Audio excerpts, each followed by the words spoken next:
Welcome to Grandmother's Mental. No, Gyrating Mistress. no, Guildford Market. no. Gossipmongers. Yes, yes, Yes. that's it. Yes. Gossipmongers. Fantastic. Here we go then. Cool stuff. Cool stuff.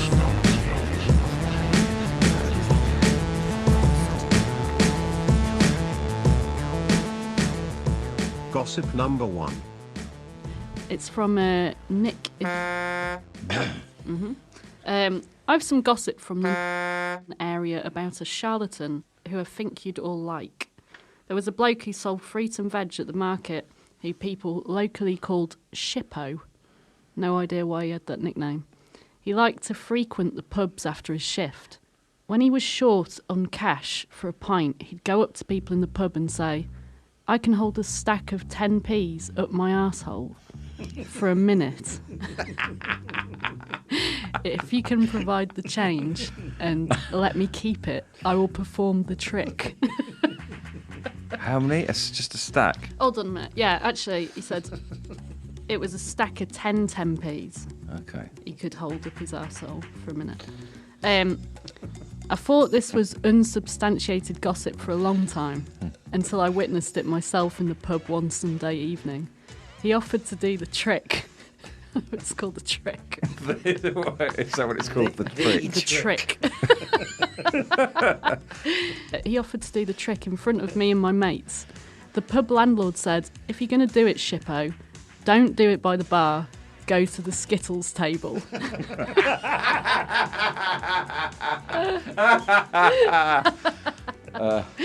Yeah. So me and my mate got 10 pence pieces and stacked them high on a bar stool by the Skittles table. And Shippo then got naked and sat on the stack of coins. And once they were up his Harris, he walked around the pub for a minute.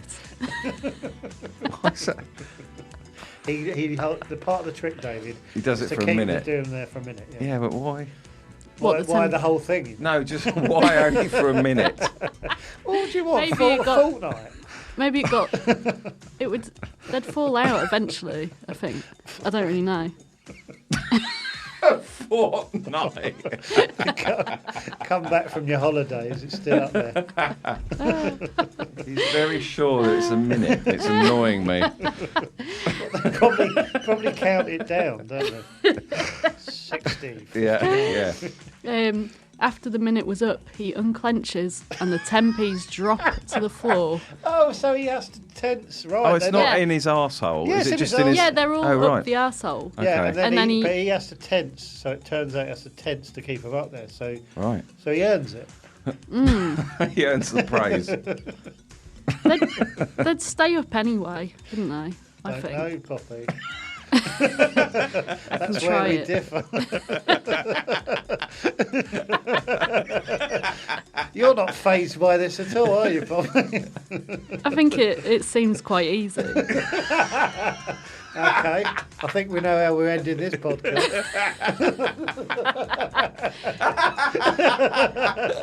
So cocky. This is the trick. Yeah. I'm not knock impressed, the really. trick. I think it's quite easy. It would be. Don't you reckon? No, I'm not putting the quid's worth. Is it dangerous? It's Definitely like dangerous. It's up Yeah. your arse. It's metal up your arse. Isn't it dangerous? Of course it's fucking. only if one gets lost. Not What quite. about if 9 get lost?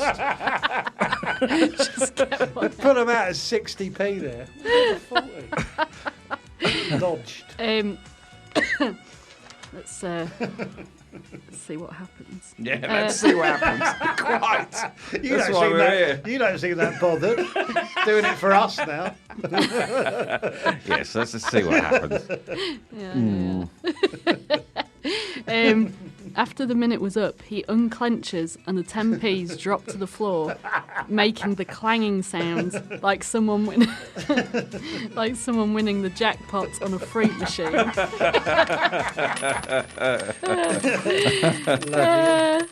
He then picks up the change, and along with the other change he had, he buys a pint in the pub. I never drank in the pub again, scared that the change I would get had been up his arsehole. That's fair, to be fair. Also, I've never bought fruit and veg from him in the market for the same reason. There you go. Good Great. stuff. Yeah.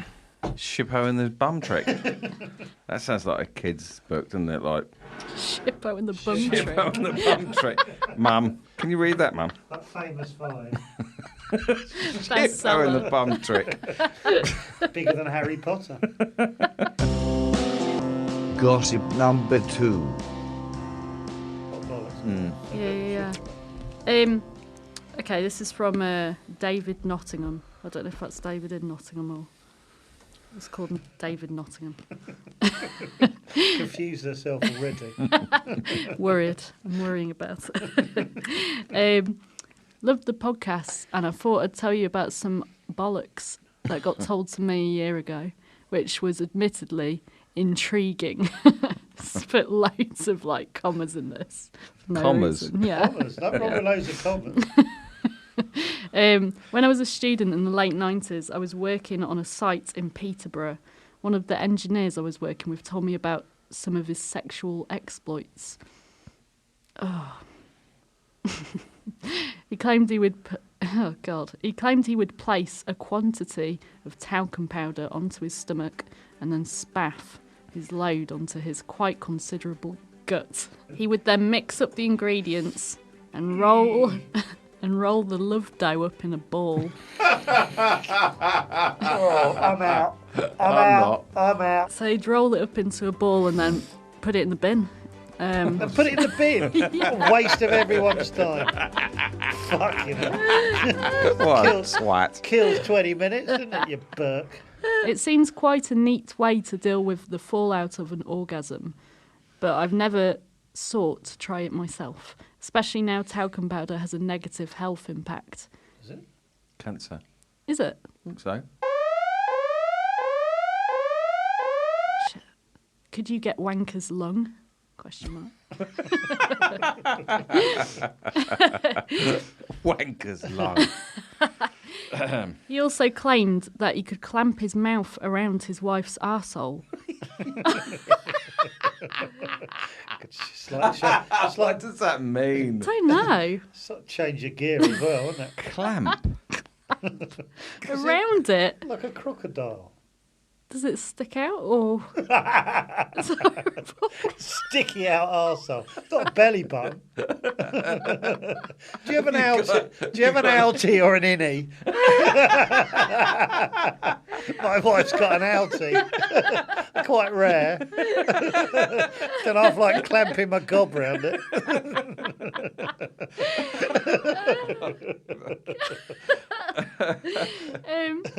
I'll say again. He also Say again. Stop banging your head on the desk, David.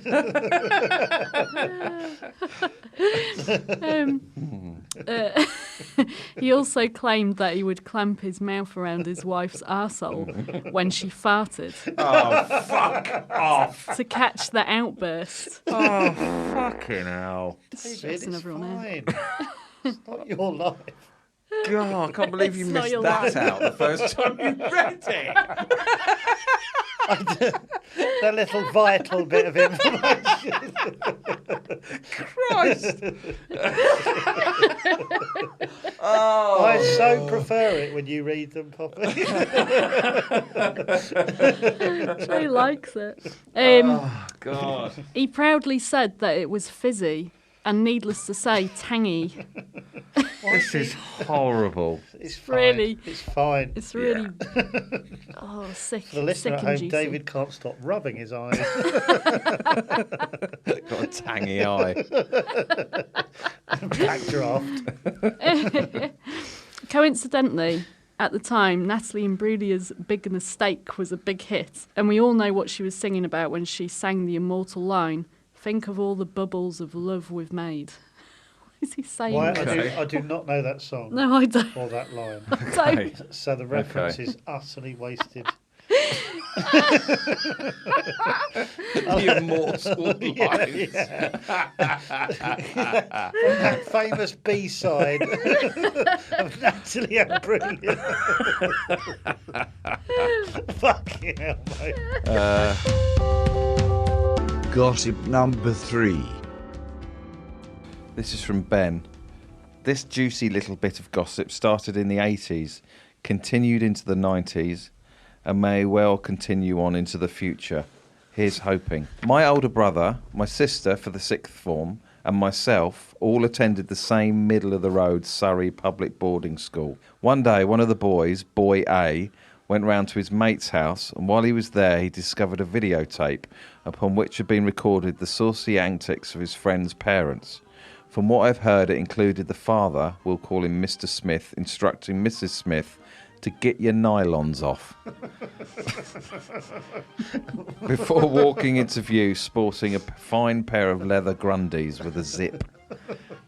Then they got butt naked and started to fuck. Get to the point. Boy A did whatever any self-respecting, God-fearing friend would do in the same situation and took it upon himself to steal the aforementioned videotape, take it into school and show it to everyone in his house for a week or so, and then distribute it to all of the other houses in the school to enjoy. That could have been that, except that one day, at some point afterwards, it turned out not to be. A different boy had been waiting at the train station in his school uniform when a car pulled up. The window rolled down and a lady offered to give him a lift up to school as her son went there too. They chatted a bit on the journey. It became clear she was none other than Mrs. Smith. The boy may have said something about her nylons or about her husband's grundies. We'll probably never know what, but suffice it to say she knew exactly what he was going on about. The boy got deposited at school and Mrs. Smith went on her way. The next day, Smith Jr. was nowhere to be seen. And in fact, he never again returned to that school. But there were rumours that his parents did not take to it very well. The story went down in school folklore to be repeated by various gossipmongers over the year. That could have been that. Except that one day, at some point afterwards, it turned out not to be. One such gossipmonger decided it was a good idea to dust off the old Smith story to a dinner party of friends, strangers and acquaintances. That gossipmonger was my sister. The story went down extremely well and everyone had a great laugh at the Smiths' expense. Or so my sister thought. Soon after the meal had finished, however, one of the slightly older couples that had been in attendance made a hasty exit. Oh my God. Upon some very light detective work, it became apparent that their son had once attended the very same school that we had, and that they were Mr. and Mrs. Smith. And fuck me, if my sister hadn't just told the Smith story to the very stars of the 80s amateur fuck tape.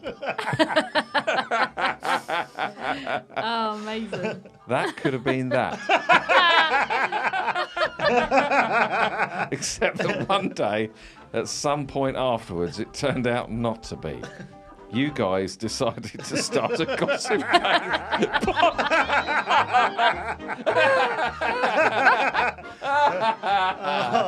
and decided that the Smith story would be perfect for it.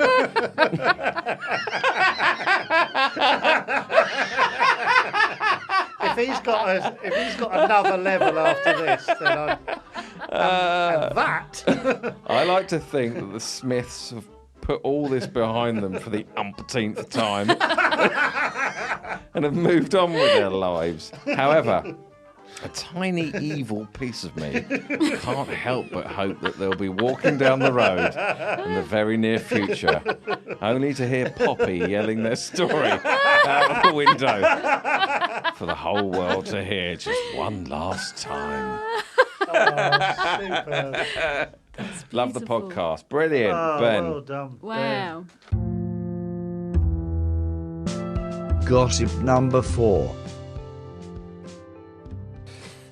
Hello all. I've been umming and ahhing about sending you this gossip as it involves my mum.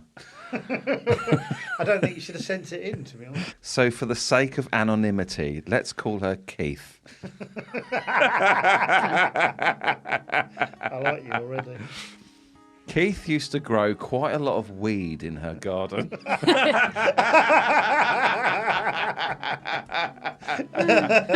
Auntie Keith.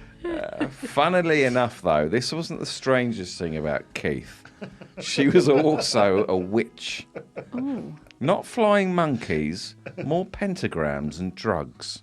It was fucking mental as a teenager having to explain this to your friends' parents. Anyway, sometimes me, Keith, and some of her friends and their kids would go to these weird fucking camps in Wiltshire and Devon. Us teenagers, brackets or Juves, as we're hatefully called, would spend most of our time trying to drink, get high and have sex with someone we didn't think had an STD. We'd also spend 2 weeks watching our parents try to connect with nature, which looks suspiciously to us like a nervous breakdown. I can imagine it so well. Oh, God. I can't. I haven't lived in that world. These camps were run by fascists.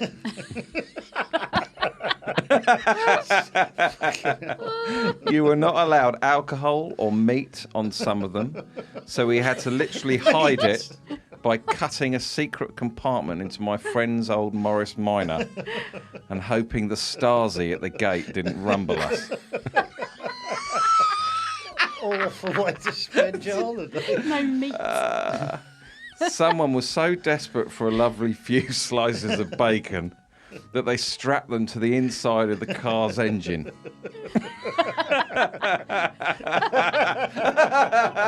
I don't understand this at all. Unfortunately, it caught fire, which only made matters worse as the scent of the frying bacon wafted over the entire camp.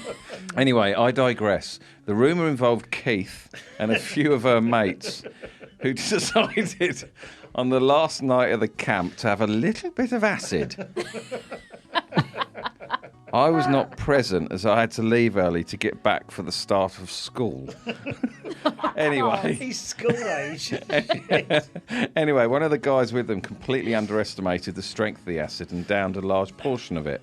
Everyone thought he was going to die. He didn't.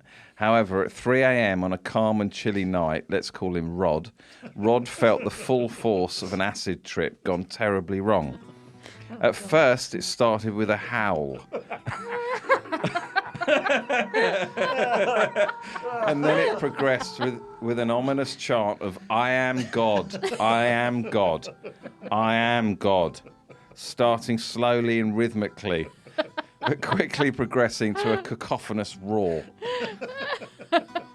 Everyone woke up and made their way out of their tents to try to make out what was happening. There were always a lot of weird fuckers, so you were never sure what was going to happen next. In this case, Rod happened next.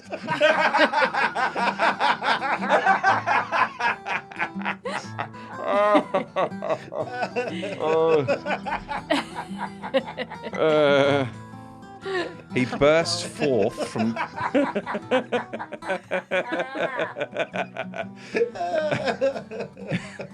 Stressing me out. It's like stressing you out. Yeah.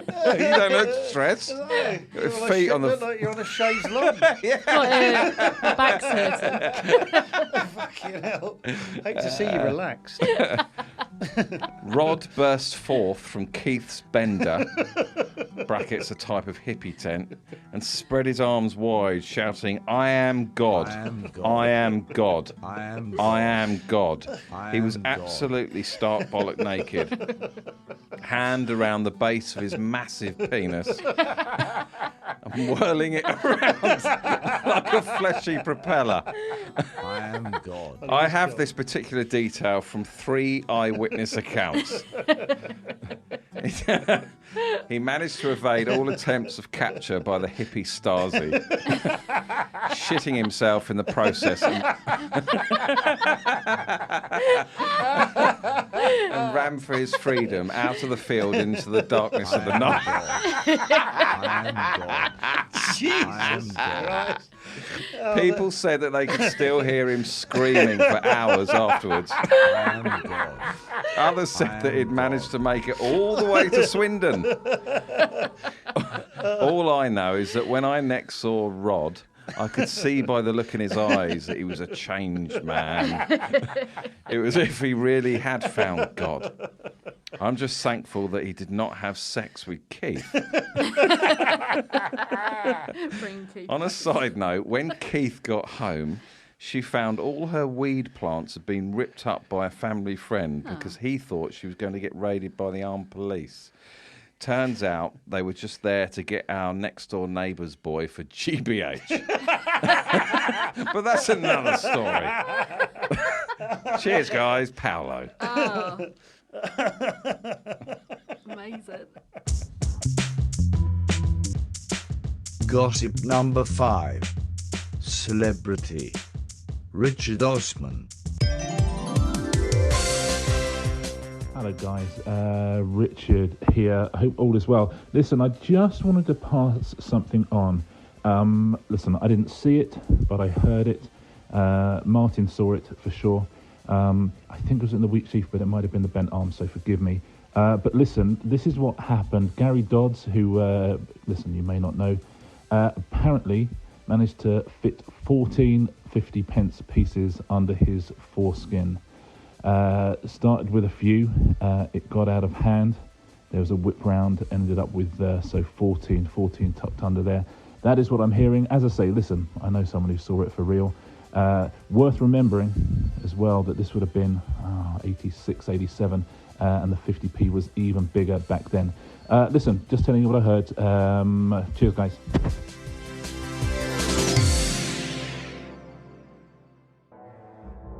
Gossip number 6. This is from Stu. Hello, it's true this. Growing up on a council estate in Bolton in the 1980s could be rather grim. Me and my mates didn't have a pot to piss in, so aside from searching the local undergrowth and bus stops for discarded jazz periodicals left by the parish perverts, there wasn't much in the way of entertainment. One day we found a grumble mag dedicated entirely to ladies with colossal busters pouring gravy all over themselves, which our mate Lee insisted on keeping. He fucking loved gravy. Anyway, as was probably common in the late 80s on the bleak estates of England, there was a Mad Mary, an infamous-looking character best known for flashing her wrinkled pasty at the local lads. Pasty. I know what he means. It was whispered amongst the adolescent boys that Mad Mary would let you bum her for a can of special brew, a small gift, and a lock of your hair. All those things. Apparently, she kept a small pair of scissors by her bed and would take a chunk of hair as the young lad was pumping away. She'd lean behind her. That takes some doing. Everyone knew Mad Mary lived in a shabby little house on the edge of the estate. One day, a couple of us spotted our mate Lee scurrying with some purpose in the direction of her house. A closer look revealed that he had a can of special brew clutched in one hand, and he had neatly combed his normally scruffy hair. We followed him discreetly, and in a state of considerable excitement to discover that he was indeed paying Mad Mary a visit. From our hiding point behind a nearby fence, we watched spellbound as he knocked on the door, feet shuffling nervously as he waited for it to open. It opened, and there stood Mad Mary, who clearly clearly asked what Lee wanted. After a brief exchange, her demeanour changed and she started to chase Lee down her path and out onto the street. God. As he ran, a can of special brew dropped to the floor and rolled into the gutter, a stream of expletives spewing from the wrinkled lips of Mad Mary, calling him a pervert and a fucking weirdo. At this point, a second object fell from his coat pocket. It was a small red tub of Bisto gravy granules. The gift. Mary ran out of steam and started walking back to her house, and we watched as Lee ran back towards his house. A several quid poorer, full balls, but a beautifully untouched head of hair. So the gravy granules he wanted to mix and pour onto Grotty Maggie's boobs. Oh, yeah. I might know what that book's called. What book? Really? The with busty women in. Oh, really? Is that gravy. real? With Because gravy? my friend had a hardback version of it. It was called Girls in Sauce.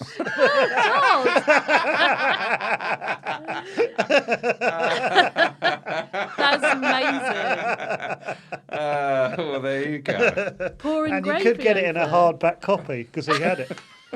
And how do I know? Because his girlfriend caught it, found it in the cupboard. What's this? And he went, "That's my Girls in Sauce book." Girls in Sauce. That's amazing. Fucking hell. Yeah, so I know that's fact. Joe, Poppy and David will now choose their favourite room.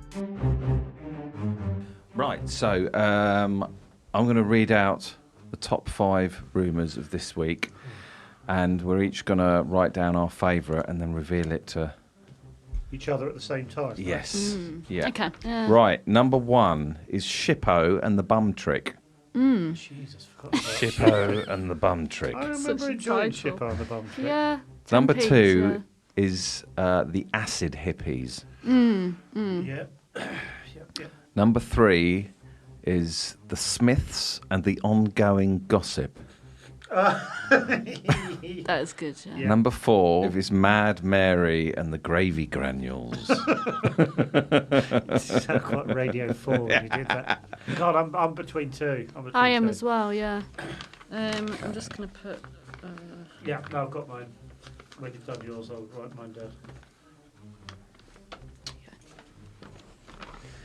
Are we keeping this gap in while This we is write? wonderful. I love this part of the show now. But are we keeping the silence in where we think about it? Yeah. building This is tension, lovely. isn't it? Okay. Yeah, ready. Okay, so when? How are we going to do it? After 3? Yeah. 1, 2, 3. The Smiths! Wow! It doesn't matter if it was only 2, but 3 felt good. Wow! No hesitation. Yeah. The Smiths. Oh. Right, Poppy, you got to open up the window Alright. Yeah, Okay. come on, and tell the whole world the David. gossip. How many ums you expecting at the top of this? I'm going to try to make, Definitely make one that solid not one. Well, we've had one already. As soon as you said it was her turn to open the that was it. Right, so open the window then. Okay. Okay. You're having a proper think. I know. Go on, chuck an erm. Here we go. Chuck an erm in. Just calm yourself down. Is there a crowd out? There's a crowd, yeah. Oh, because that was making you nervous. Yeah, a little bit. It's really Do taking you know what? I way too can't, soon. I can't start a sentence without it. David will edit out the erm. 3. There was 3. Yeah. The Smiths. Oh, hold on a minute. Oh, I've got Great. mind blank. This All is right. great podcasting. I can feel us slipping down the charts. The Smiths and the Ongoing Gossip. I'm pouring with sweat.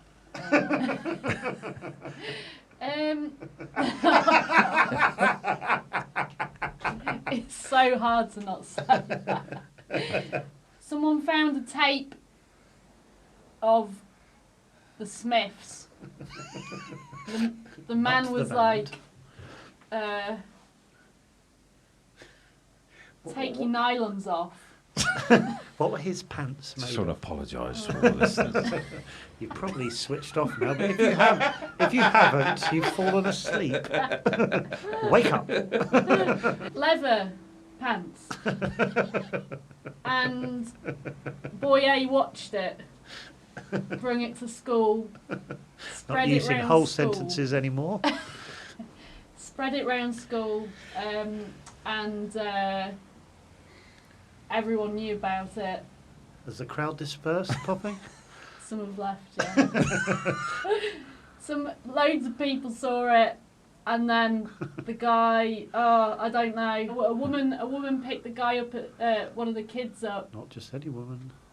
Mrs. Smith Yep. picked the kid up. What did he do? He said about the nylon. Yeah. Nylon. And then the following Said day, about who? I can just hear the buzz of the microphone. That's because there's silence. Dead air. And so who didn't turn up the following day after that? Do you remember? Who didn't turn up? Was it boy A? Oh, the boy that spread the gossip round the school, which was their son.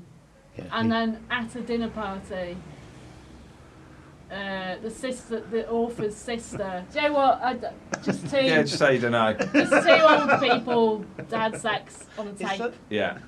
does feel No, she closed the window. Oh, does feel quite apt that story ended. It didn't get spread anymore after all the layers it I had feel gone through. really guilty. Yeah, that's all right. You're tired, aren't you? You didn't sleep well last night. Well, she I slept didn't through till sleep about 10:30, so she should be all right. I think that was a power finish to the Yeah. I feel awful. Do you? What? Yeah. Ill? tired. Tired, Tired. but sad about the Smiths rumour. Oh, Hasn't right. gone on. I'm I think- really I think- feeling guilty. I think it's a little perfect way bit. to end the Smiths' Yeah. journey. Just Yeah. They're probably like, oh, thank God it stopped there. Yeah. Probably still filmed each other. I said the main bit, didn't I? Yeah. Yeah, I'm really tired. Okay. On that bombshell. Yeah. Should we say goodbye? Yeah. Okay. Thank you everybody for sending in your Yeah, rumours. thanks everyone. Thank See you on the next one. Bye, Bye. bye.